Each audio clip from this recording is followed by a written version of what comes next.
everyone, welcome back to Eclectic Soul Podcast. That's Jen. Hello. and I'm Jen.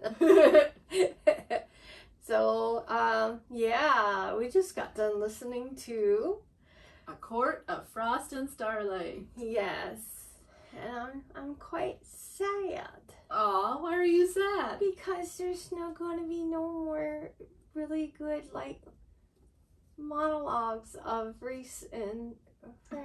I know. I mean, it's sad. it ended on a high note, but them two are they're a really good match. They are. So, They are. I mean, that's the type of love you want in real life. It is. So, yeah, and you don't really get to see it a lot. no. Not even in fiction. No. Any kind of fiction. No. Whether it's TV, movie. Yeah. Yeah. You don't really see that much. I want someone who can give me the cosmos. Stars. You know.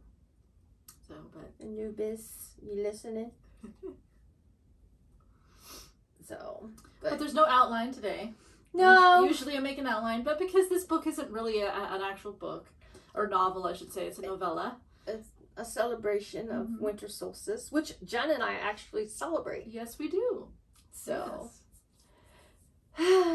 And I kind of wish it was out so that we could have done it around that time, because it would have been really great. It would have been nice to enjoy. But we listened to the graphic audio versions. Yes. And it wasn't ready. So no, we it couldn't was listen not. to it. It was not. But it did come out after St. Bridget's Day and after Goddess Bridget's Day, so that's okay.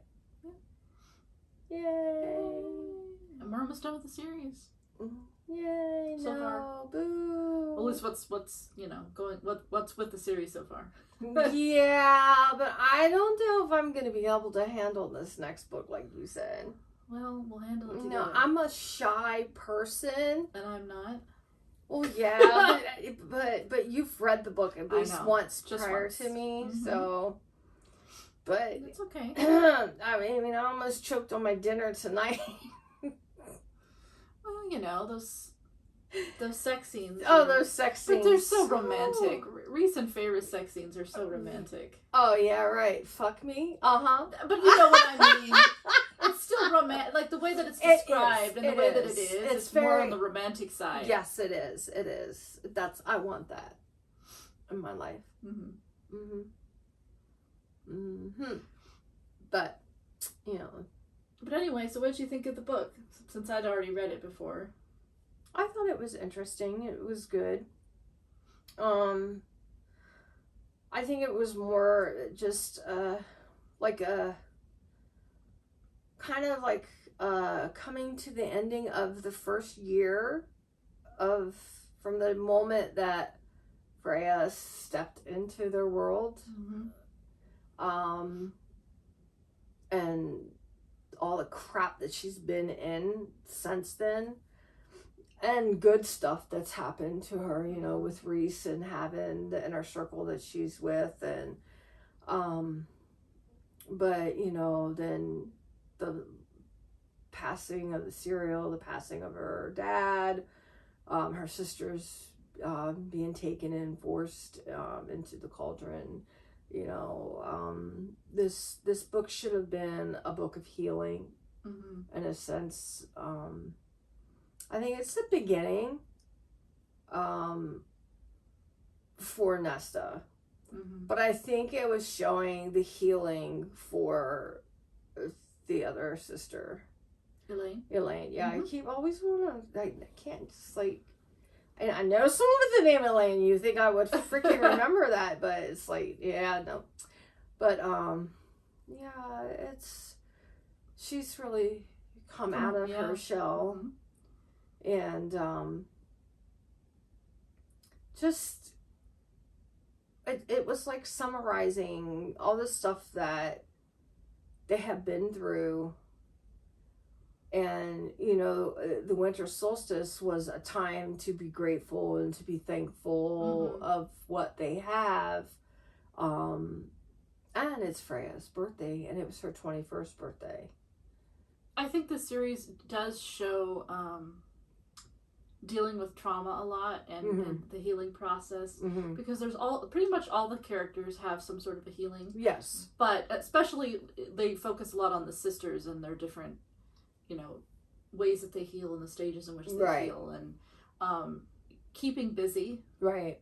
Doing something that you love. Right. Finding who you are as a person and showing that and continuing that, I think, is something that is shown throughout the series. It is. Yeah. It is. But this one really touched my heart because Reese pops out,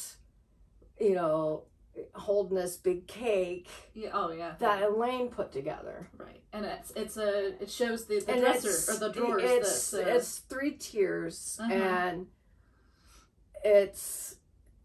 but the dresser, it was Nesta, I thought, and then Elaine, and then because it went from the oldest to the youngest. I think Farah was on the bottom because she was the foundation or something, right? Yeah, but the cake, that's what I liked about it. Yeah. The cake, it was the reverse of the dresser. Right. And when Elaine said, you are the bottom because you are the foundation, because I think she even referenced the fact that it's the opposite of what the dresser was, because you are the foundation. If it wasn't for you, I wanted to cry, because to me, that is more of a thank you than anything, because they all went through some shit. I'm an emotional person. I'm very emotional. I have no problem sharing my emotions, whether I'm angry or I'm going to cry. But if I'm angry and I'm crying, you better run, because I will rip you a new ass. Because that is me holding back, wanting to go, but,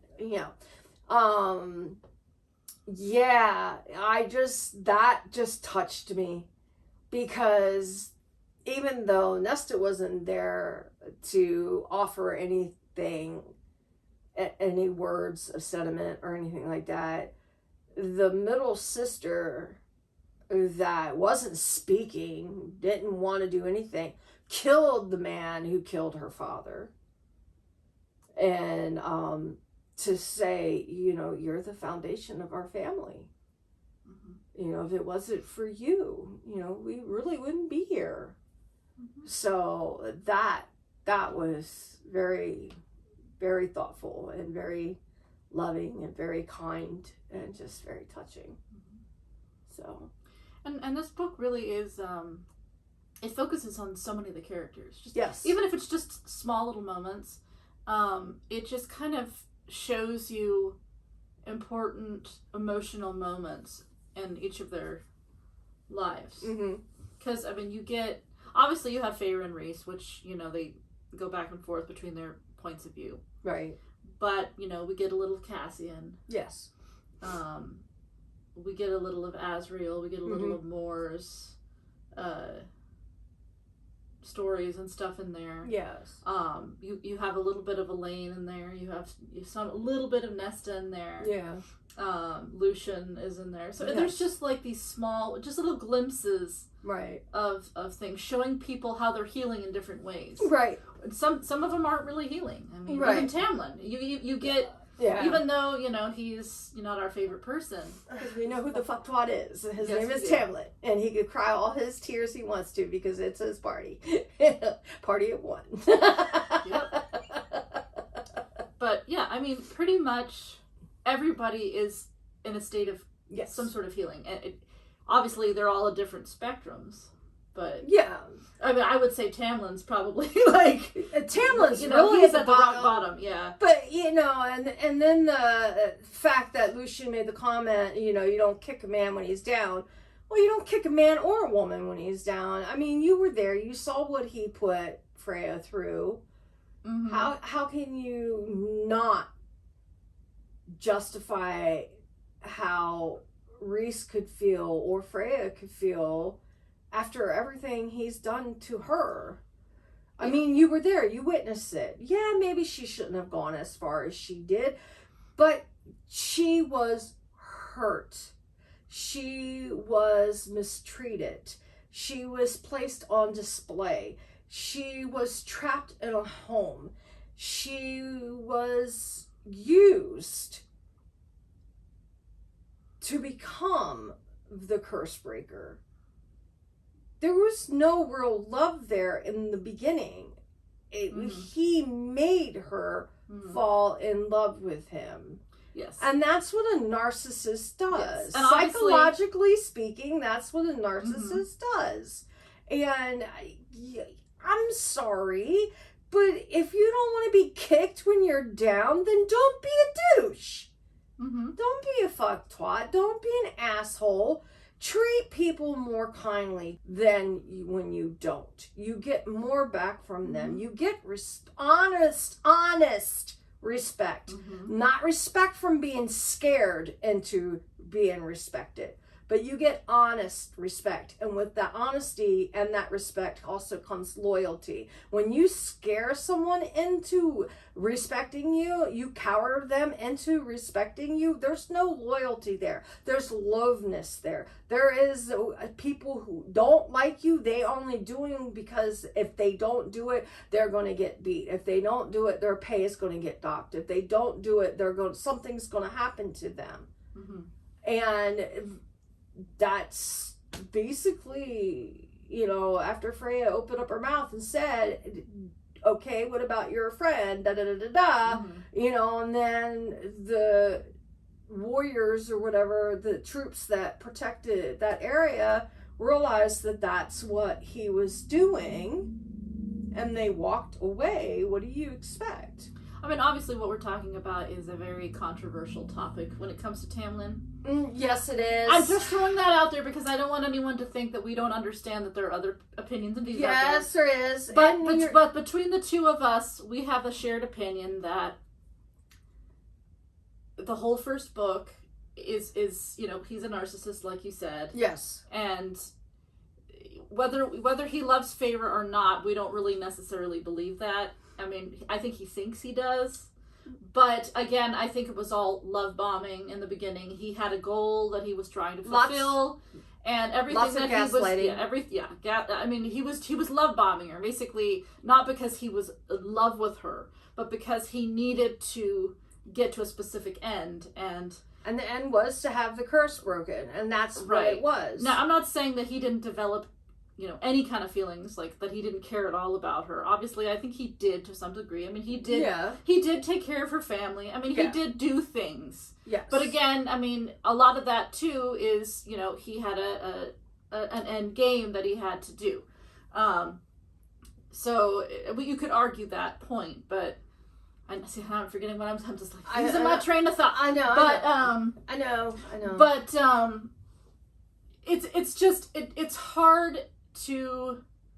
it's hard for us to completely defend him because we've taken psychology.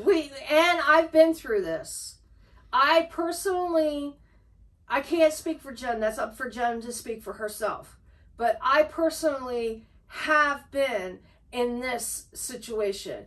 I have been in a relationship, married to a man who gaslighted me, who was a narcissist, who mistreated me, made me feel, took a very strong, independent person. I made more money than he did a month. I made $4,000 to $5,000 a month. I was very good at my job. This man belittled me, stripped me of who I was by certain gaslighted words, certain keywords, red flags I chose to ignore because I wanted to help him. I thought I was in love with him. I was in love with the fact of helping him. I now know that I could have helped him without marrying him, and I will never make that mistake again. That's why I say this is who Tamlin is, because I see it. And yes, the first book was written very beautifully. Yes, it was a fairy tale, and that's exactly what it was. It was a fairy tale. It was meant to be loving. It was meant to be beautiful. It was meant to give you the feel goods. But I also was seeing red flags. Mm-hmm. And it's just that, you know, in the beginning I was like, oh, and then as time was going by, and I'm going, what? But that's what fairy tales are. Yeah. Fairy tales are full of red flags. They're meant to be. They were originally morality stories to teach people things. Right. And they don't fit in today's society. You know, the things that happen in fairy tales you would never do in real life anyway. No, you wouldn't. So you should be seeing red flags. Now, obviously, we ignore them because it's a fairy tale, and we go, it's a fairy tale, sweet, cute, whatever. Yeah. But, you know, if it's actually happening in reality, people are not going to be okay with something like that. No, it's not. No, they wouldn't, you know. And even if you defend Tamlin and you're like, okay, whatever happened with Feyre, you know, he had his own issues, whatever. Throw that all aside. The fact that he betrayed Rhys and the whole family situation, to me alone, is just enough. Like, you don't even have to throw Feyre into the mix. Yeah, exactly. Because I think that's worse. Yeah, it is. If you're supposed to be, I mean, you shouldn't do that to anybody. But the fact that they were friends, and you take the information that your friend has said to you, oh, by the way, my mom and sister are going to meet me at this place. Mm-hmm. And this is the route they're going to take to come see me. I can't wait. And then you go home and you tell your father and you tell your older brothers. And then they go off and you go with them. And they kill his mother and his sister. Mm-hmm. They decapitate them, take their heads, send them in boxes to their court, and then cut their wings off. Yeah. I'm sorry, you did what to your best friends or your close friends, family members, and you don't have a problem with him? That right there would say, bitch, you're not my friend no more. I don't care if you live or die. Absolutely. You know, it's like, no. So, I mean, that alone to me, that's enough. Like, I don't care about the debate with Feyre. You could debate that all you want. Yeah. That's just supporting evidence to it, you know. I mean, yeah, you could say, oh, you know, it's his family. But first of all, we know that Tamlin did not get along with his family. No. He did not like his family. Why did he do this? And you would think that if he was being pressured into it, you would think that he would have asked assistance from someone. He would have told Rhys or somebody that this was going on. Yeah. You know, I mean, there's just a variety of different ways that this could have been dealt with. So that's just an excuse. Like, he could have got a message to Rhys to say, hey, look, I have no choice, but you need to get your mom and sister, have them go another way. Or do something. But no, he didn't do that. And if it wasn't for the fact that they were friends and that his father was facing him, was it Tamlin's dad that was facing Rhys in the house, or was it Rhys's dad and him? It was Rhys's, and Rhys stopped. They could have killed Tamlin, but Rhys stopped it. Mm-hmm. And so that right there just proves to me that Rhys was the better person out of the whole thing. Right. Because had it been me, I'd have been like, here, give me it, I'd kill him. I don't think I would be the same. So I'd be like, what? You killed my mom and my sister? I mean, you might not have physically done it, but you gave them the information that they needed in order to do it. Exactly. That is betrayal. It is betrayal. And that's what he does. There are two things in life you can never get back, or it's extremely difficult to get back. Time. Time can never be replaced, so use your time wisely. And the second thing is trust. Mm-hmm. If you break trust, it is a very, very, very long process to even get an ounce of that back. With most people. Right. So whether it's a book or real life, I'm sorry. But there's certain things that you'll never get the trust back. And I'm sorry, but murdering people there's no trust. There is no way that you're going to come back from that. If it happened in real life, I would have you arrested and thrown in jail. And I would sit there and make sure you went to jail. Or I'd kill you myself if it was my kid. So, you know, I'm just saying. And, but if I was writing a book, I would make sure that, and I do write, that I would make sure that person had the most horrible death ever. Because to me, it's just, unfathomable to have someone that claims to be a friend do something so horrible that it takes loved ones away. Mm-hmm. It's like, not only did you stabbed me in the back, but you put a dagger through my heart, right, in a sense. So you've done this to me, and you can't come back from that. So, but I do like this book. Getting back to the book. Yeah, I know. We were just talking about healing, Yeah. Because, Tamlin... Tamlin needs to heal. He does. He needs to heal, but I don't want... I mean, I know some people want to see a redemption arc for him where he, comes back and proves that he's a good person, and I just don't think that's realistic. I think it's okay to show that he tries, but I don't think he should ever fully recover. Because, again, there's certain things that you just can't recover from, And he asks, do you think she'll ever forgive me? Will you ever forgive me? I don't think Rhys should ever forgive me. And, Rhys couldn't answer that. He can't answer it for Farah. Yeah. But he didn't have the heart to tell him that he wouldn't. And just another thing to show that Rhys is the better person is that with magic, Rhys gets this elk on the table or whatever it's on, skinned, completely,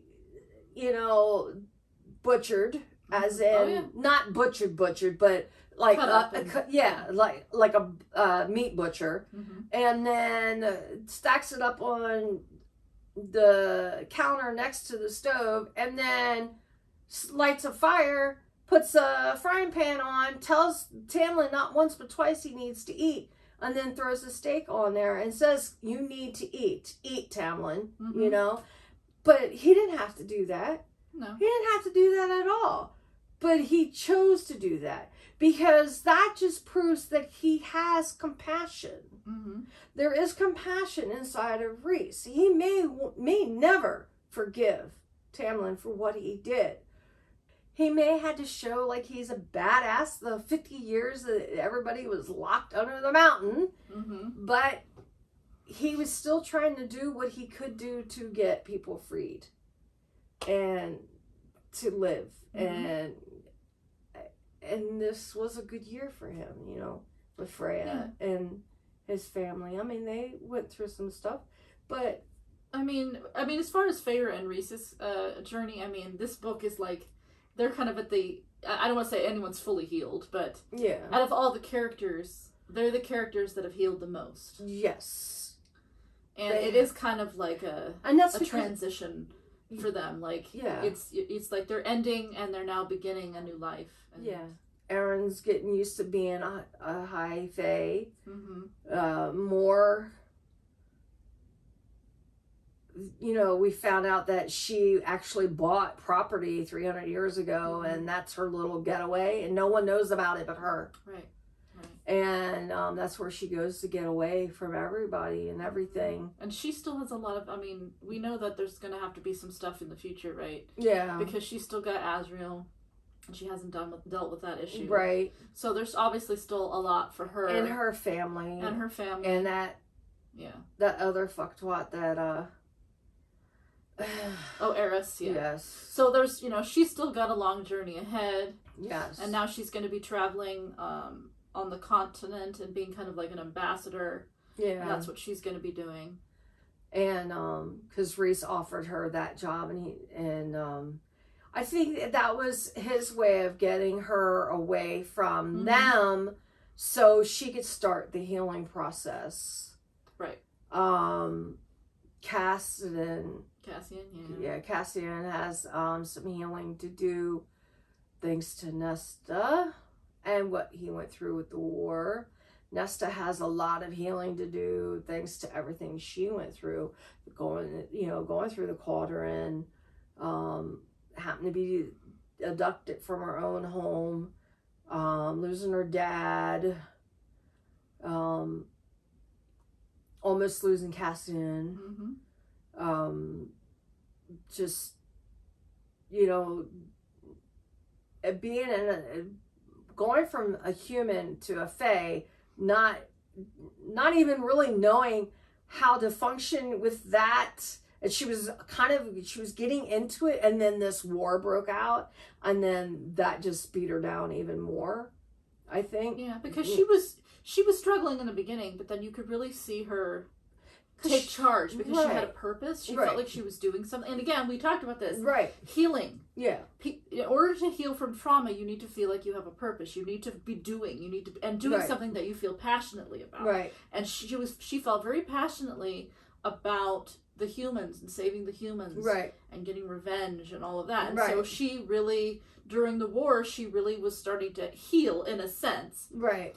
But because of all the traumatic stuff that happens to her, almost dying, and Cassian, and then she has a lot of trauma from her past, with her family, with her father not taking care of them, and then she has a lot of trauma with Feyre because she secretly feels she loathes herself, because Feyre took care of everybody, and she's always had to rely on Feyre, and she has a lot of anger about that, and she hates herself. She does. She hates herself, and that's what you're seeing again, right? She's now basically back at square one again, literally book one, where she's locked in the cabin, and Feyre's taking care of her again because she has no purpose anymore, or she feels like she doesn't, and she's living off of Rhys and Feyre's money.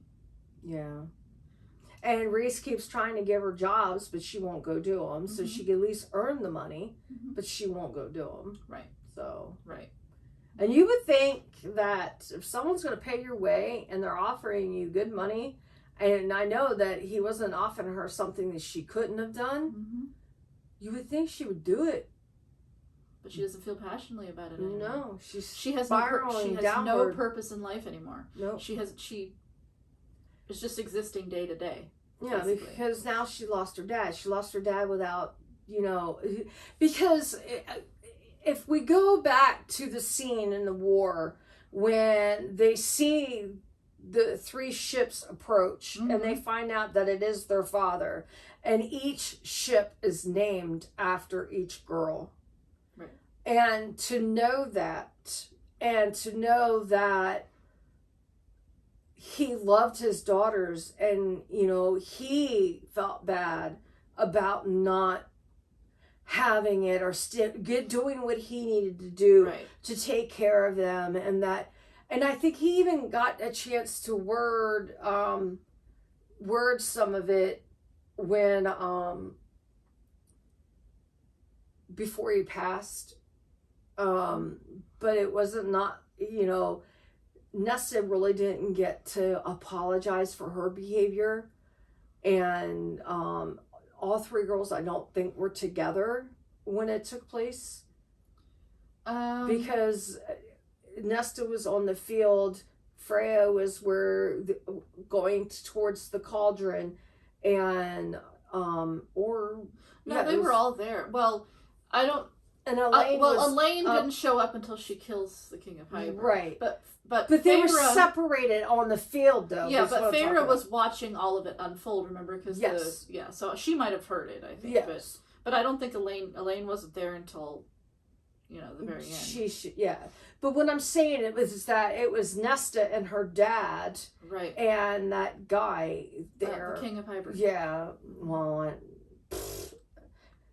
King of Poophead, more like it, fucks what. But so when you want to say something and you don't get to say it, and that person passes, that weighs very heavily on you as well. It does. And it's hard to. And I think her father was, in a way, an excuse all those years too. Like, she placed all the blame on him. Mm-hmm. And with him not being around anymore, I mean, obviously, what you said is absolutely 100% true. But there's also a layer of, he was supposed to be the provider. He didn't take care of us. He didn't do that. And he redeems himself, in a way. And now that's gone.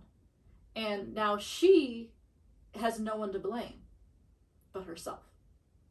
because she's the oldest sister, and she should have been the one to take care of it. I mean, and that's what she's thinking in her mind too. Mm-hmm. So she's just super angry with herself. Yeah. Because her father redeemed himself, mm-hmm. and basically showed that he was a better person than her, in her mind, you know. And like you said, she wasn't able to get those years back to, right. you know, to say what she needed to say, right? And obviously her, you know, in the next book her journey will continue through, and it'll be from her perspective. Mm-hmm. Yeah, I don't know if I'm ready for that book. But this book did touch a little bit on everybody's life, but it was a nice a nice little package tied mm-hmm. up that for Freya and Reese, that, you know, that okay, from this moment on some good stuff is going to happen for them. I mean, he bought them a house to live in and told her to make it any way she wanted it, that they each could have an office, mm-hmm. and that there was room for everybody to live there, her sisters and the whole family, and that's the inner circle and all. Yeah. So because they are family, so to make it as big as she needed to make it. I mean, yeah, Reese and Feyre are basically, their storyline is set, right? You know, they have this bigger house now, and everyone's going to be able to stay there, and Valaris is good for now, and you know, she's now has art studio, and she's teaching classes, so she's got her little purpose going on over there, and you know, and obviously, you know, Reese has still got government stuff and all that, you know, stuff going on, which, you know, because he's still the High Lord and he will be in all the other books, right? But their story is, for the most part, set. You know, it's set. Well, it's set up that every now and then they'll probably chime in. Oh yeah, don't worry, they'll be in the next book. Yeah, you know, they're just not going to be main characters. Yeah, I know. But you know, and then you've got the other characters too that, you know, their journeys are still going on. That we're assuming will be talked about in the book after. Yeah, the Court of Silver Flames. You know, because you have Asriel. Mm-hmm. Okay, and obviously he's connected to Mor, and so and her story is still kind of up in the air there. Right. So, you know, he has to have kind of. And he will have a lot more going on in this next book too. And you have Elaine, and you have Lucian. And Lucian, I think he's got a lot of stuff that's going to happen. A lot, you know, way into the future too. Now this with him and. Well, he's living with Vasa and Jurian, the human queen. Yeah. That helped them, and the one that turns into the Firebird. And then Jurian, who was the eye. Who was the eye, but he's... In book one. Yeah, book one. But he obviously helped the humans. Yes. And Lucian's been living with him because he's doesn't really have any place to go. They're the band of misfits, I guess. Yeah, the band of exiles. Exiles, yeah. Because they're all kind of lost. Yeah. So I'm sure there'll be something... I mean, Lucian's storyline, I mean, we know that he is the heir to the Day Court, and he doesn't know that, and that's a pretty big thing, you know? Yeah. So that's got to play out somewhere. Yeah. And whether or not he ends up with Elaine, we don't know. Right. But... who knows? I wonder when her next book's going to come out. Well, this is the thing. Yes. So... I think by the end of this year, Crescent City 3 is coming out. Because that's what she's writing right now. Oh. Uh-huh. And then she'll be writing the next book to this. Oh. So, but as you know, because we've talked about it, and this is a spoiler for anyone, so don't listen if you haven't read Crescent City. But Crescent City is connected to A Court of Thorns and Roses, so the third Crescent City book that's coming out at the end is going to have the ACOTAR or the Court of Thorns and Roses characters in it. Mm-hmm. So it's essentially you are going to get future information after the last book in that series. Mm-hmm. We don't know what exactly. We talked about it because the main character from that series is now in the Night Court. So it'll be interesting to see what happens with that. Mm-hmm. But yes, interesting. So, but yeah, we have to wait another year for the next book, and we don't know whose it's going to be.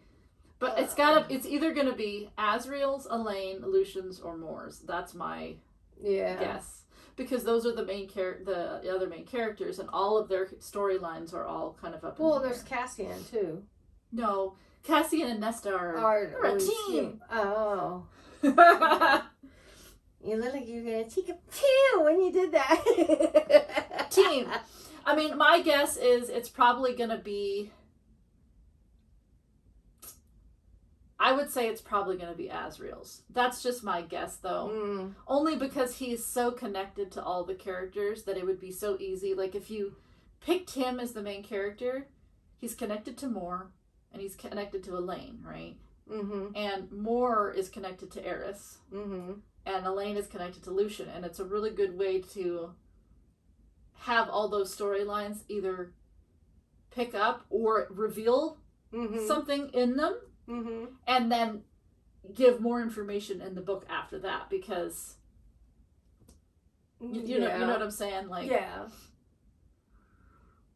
and it really has to do with, I think, who Asriel ends up with, which is the big question too. Yeah, if he ends up with anyone, if he does, he might not end up with anyone, because we know he's not going to end up with Moore, because that's, she's made that clear. Yeah. At least to us. Well, to us, not to him. To the readers. To the readers, but not to him. Yes. Yeah, so it'll be interesting to see, because depending upon who he ends up with will really determine where the story goes from there. And nobody really knows. No, it's all speculation. Knows the trouble he's seen. Oh, sorry. I mean, I have heard so many, there's fan theories where he'll end up with Elaine. Then there's theories where he's going to end up with a character named Gwyn from the next book. Then there's another one that says he's going to end up with Eris, because they both, like, Eris is gay and maybe Asriel. I don't know. Anyway, so there's actually that theory. There's another theory that he'll end up with someone from Crescent City series, or he'll end up with nobody. So there's all sorts of possibilities.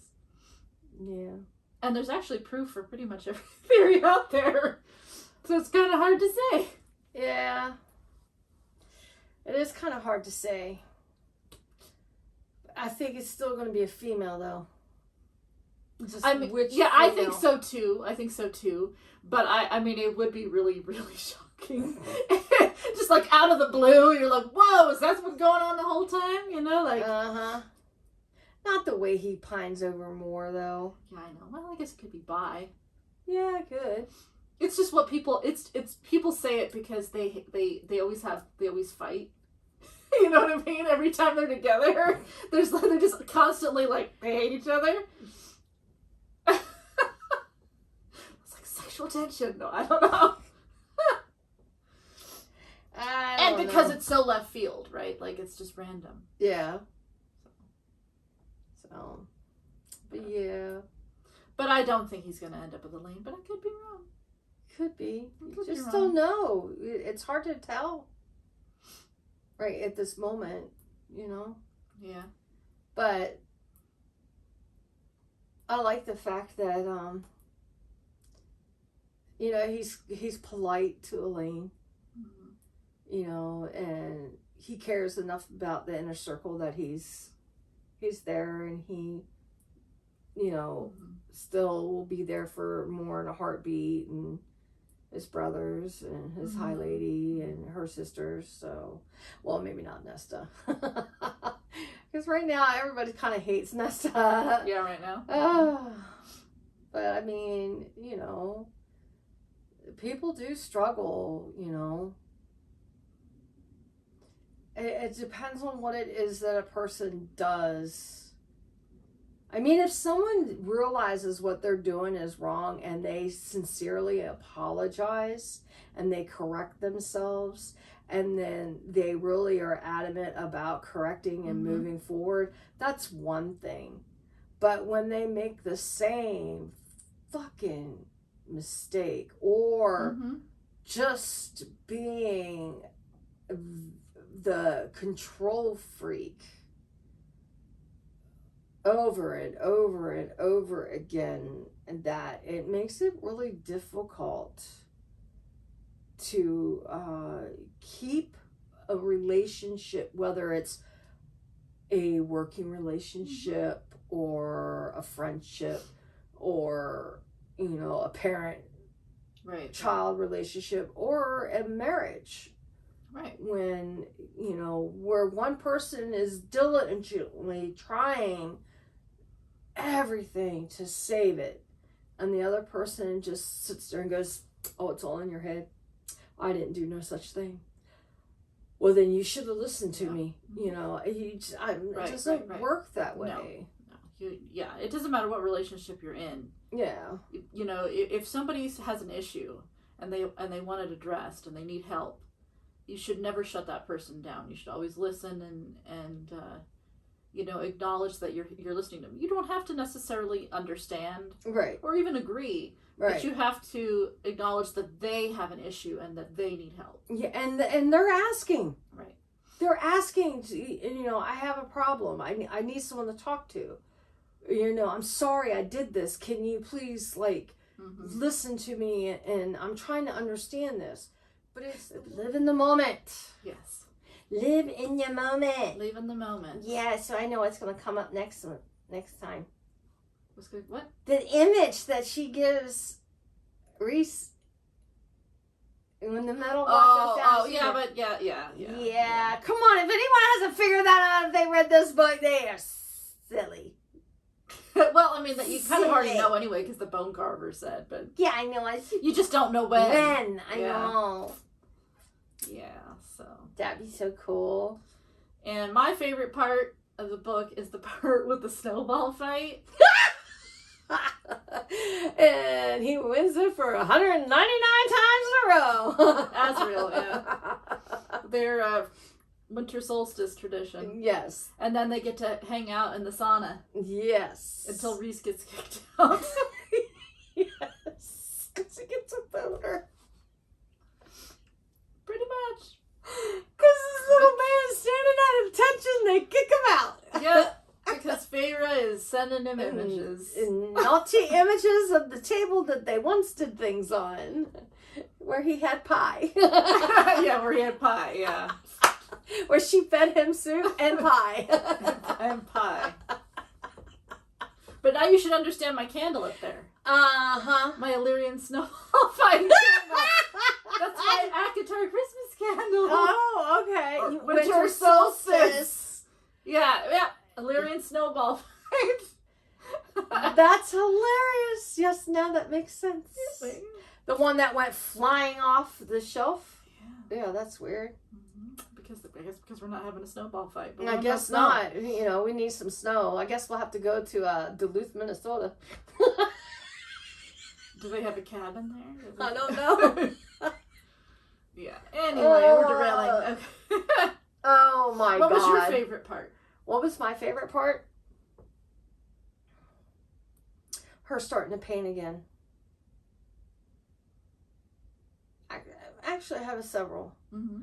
The message her sister told her about the cake, her being the foundation, was very heart-touching. And then her starting to paint again. But then the one that she painted, what she saw in the Ouroboros, that she gave that to Reese. Yeah, that's... Yeah. I mean, that's like really burying her soul. Even though I don't think other people would grasp what it meant, but he got it. Mm-hmm. Mm-hmm. And when someone can love someone for what's on the inside, regardless of what they look like on the outside, that just shows that they look for true beauty from within. And because that thing that when she first was seeing it, when she looked in the Ouroboros, that it freaked her out, that she was like looking all over the place in that room, because to her it was like not her. Right. It was not her. It was kind of grotesque. It was kind of scary. She didn't know what to think of it. But it never hurt her, you know, because she would look around and it was gone, because it was her reflection in the mirror. Right. And that's just, plus it was also a way of knowing just how strong a person could be after all the crap they've been through, how strong they really can be on the inside. And even though they've been broken, they've been dead, they've come back, they've, you know, been through scary situations, locked in a home, that inner beauty still shined through, compassion still shined through, you know, that got me. And there's the one other part when she opened up the school at the end, that when she told everyone that it was free. And the part where they go into the weaver's shop, that part was really that as well. Tapestry, the void tapestry, and then the silver, the meaning of that. And my name's Jen, and it means silver. So, but that part was really about how the weaver that is husband died, and she didn't have any way of that if she didn't get up and do that, and that once she mastered the void, then she had to master hope, which was the silver. That's what kept her going. I thought that was also beautiful. But you got to see strength, and to me this book is like a tribute to women, because even though the men had things they suffered, and they, you know, they talked about it, they spoke about it, or, you know, even Tamlin had it, but still look at the women that suffered or still is suffering. You know, you have Farah and her sisters, they lost their dad, they lost their mom. The sisters lost Nesta, because Nesta stays and that Farah feels like she's lost so many people, because she is the high lady of the one court, but yet, you know, they take care of Valeris. Then you have the lady in the shop that lost her husband. She had to find the strength and the will to go on. You have Moore, whose story of what happened was spoken, and how she had to find the strength. And even though she stands before a part in this book, before her father and the guy that she was supposedly married, which I'm glad she didn't, you know, she didn't let them see that they got to her anymore. She had the strength to do that. You see Elaine becoming stronger. I mean, even Amryn. Yeah, and even Amryn. I mean, Amryn is no longer who she was anymore. No, she's now just a fae. Just a fae, and she's learning to become a fae and learning how to use the bathroom as a fae. But she's learning to love. She's able to love someone. She's able to be loved and love someone on a deeper, more intimacy level than just, oh yeah, you're my family type thing, and hugs and stuff. But there's more there, because she really couldn't do that as the angel, you know. So there's that. But there's more women in this book showing strength, going through the emotions of strength, in a way honoring one another, in a sense that it's very empowerment. It's very powerful. and we'll probably see more. Actually, I think the fifth book is the most empowering of all the books. I think the most badass, actually. I think this gears you. This helps close the door on some, where this is gonna open up because you've read it and I haven't. But that one will probably open up, like yank the scars off of the wounds to get deeper, and then see where it really starts to heal for those who haven't gone through that function yet. But no, and then that one little girl that lost her parents, and she painted that one thing, and they said that she wants to keep it and hang it in her own office. And even the artists, the women artists, yes, the women artists that lost their studios, yes, and they're now, they've moved on and they're living with their families, like outside of Alaris, and by the coast and stuff. And I mean, that's also kind of a showing of strength and healing in that. Yes, too. And the women that get together once a week to paint, or sculpt, or whatever it is that they do. So, there's a lot of different women in this book that are showing strength and growth of going through a healing process. Right. So I just think that is pretty damn cool. So, out of all the books, though,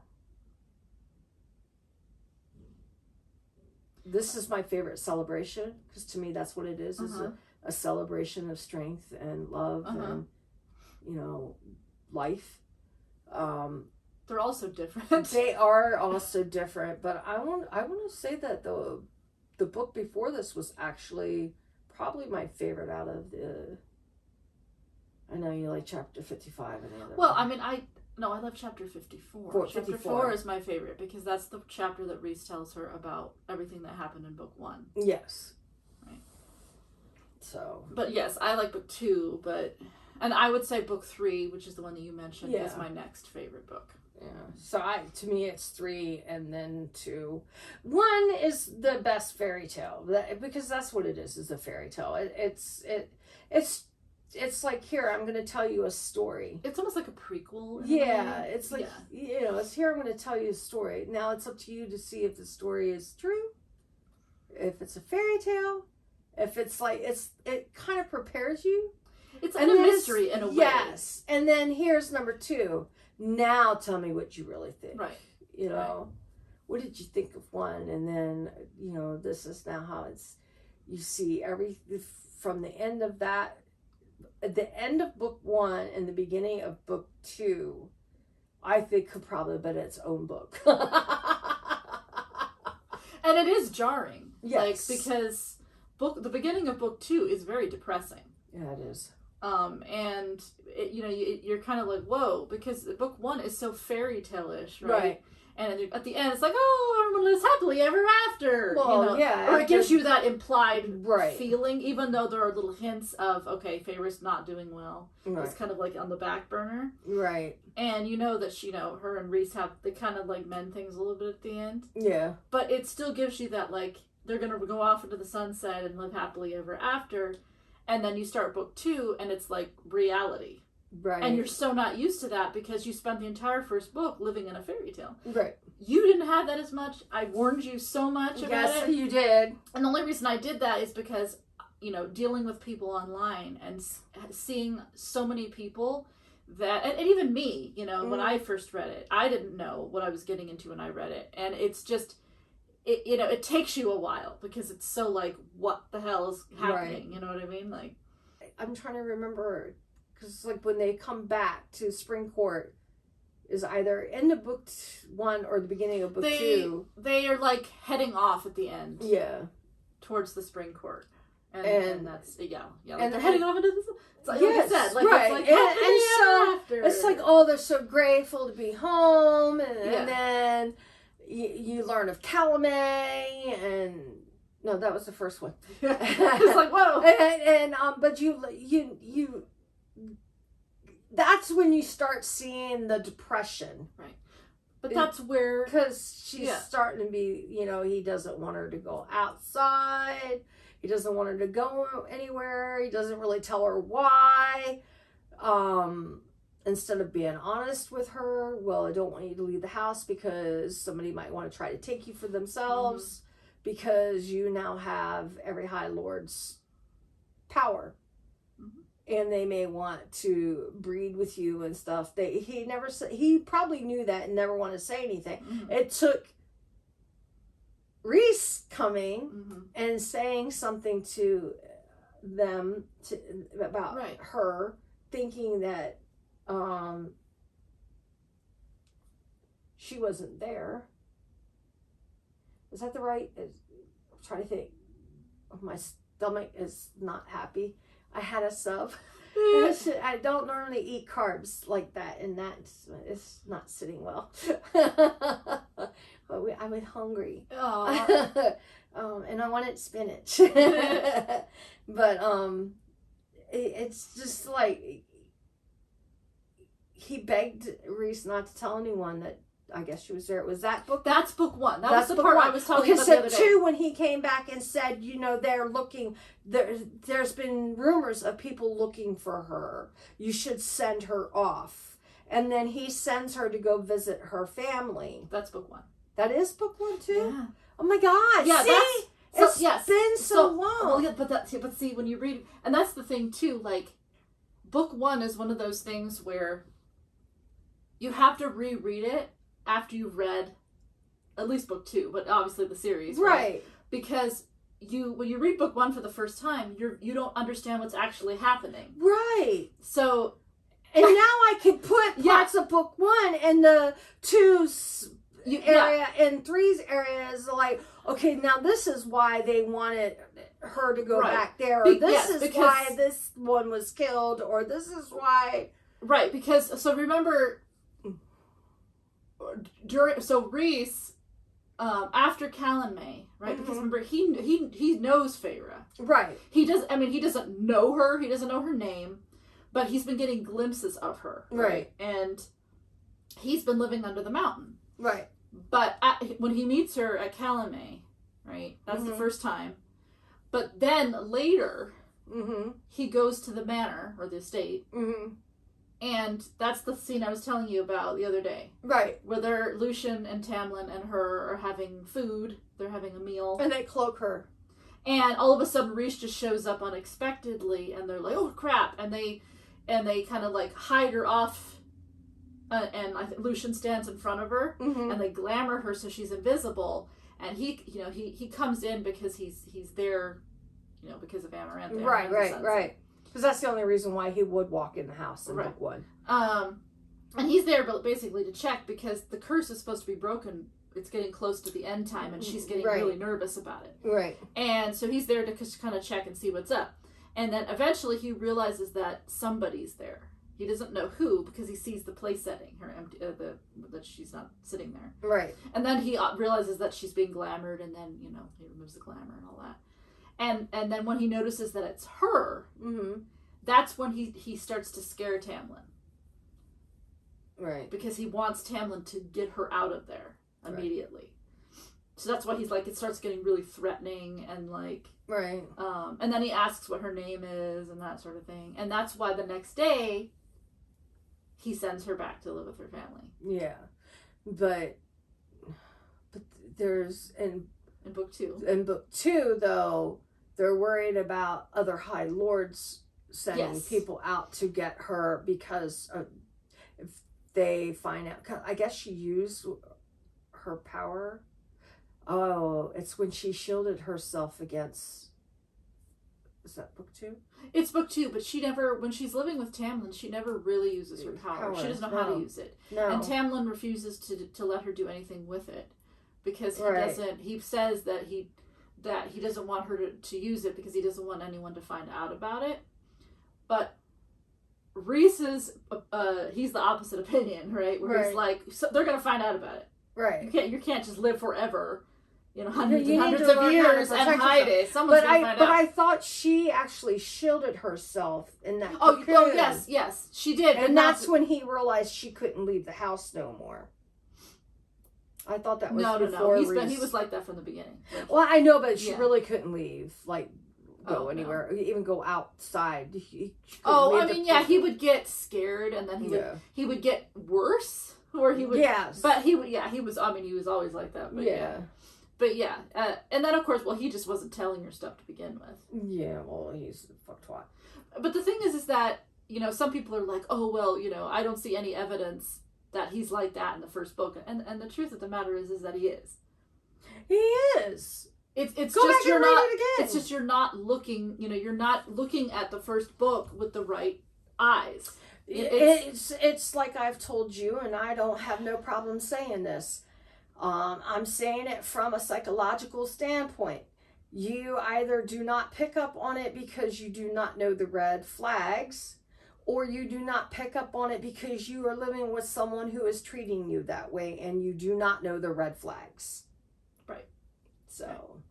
Right.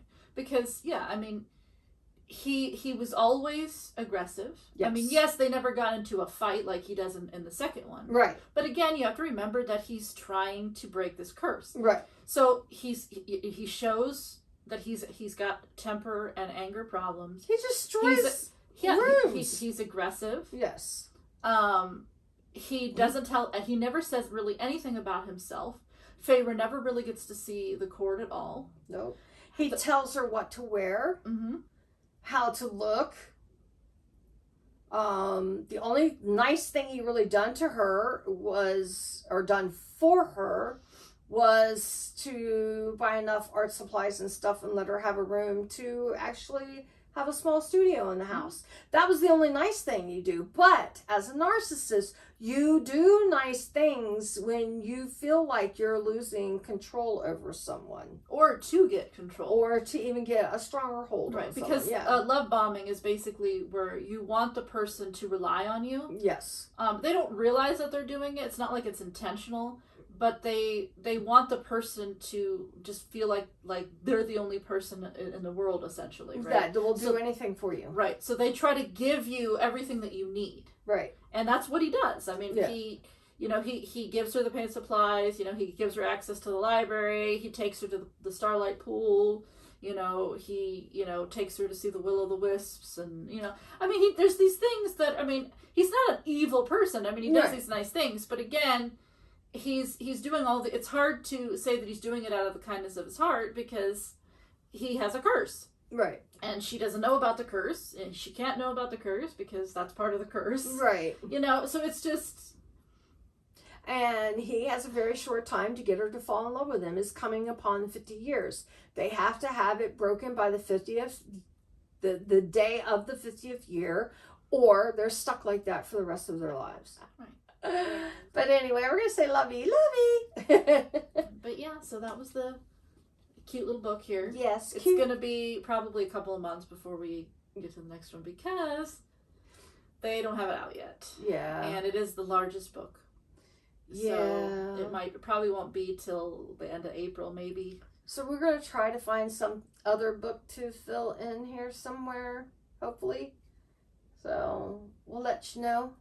But if not, we'll still have plenty of podcasts. So until next time, you guys, please take care. Thank you for watching. Like, share, leave a comment. Follow us on YouTube, Instagram, Facebook. You can find us anywhere at Our Soul. Or no. It's been a long day. Anyway, you can find us anywhere on Instagram, YouTube, Facebook at Eclectic Soul Podcast. So until next time, take care. Blessed be. Bye.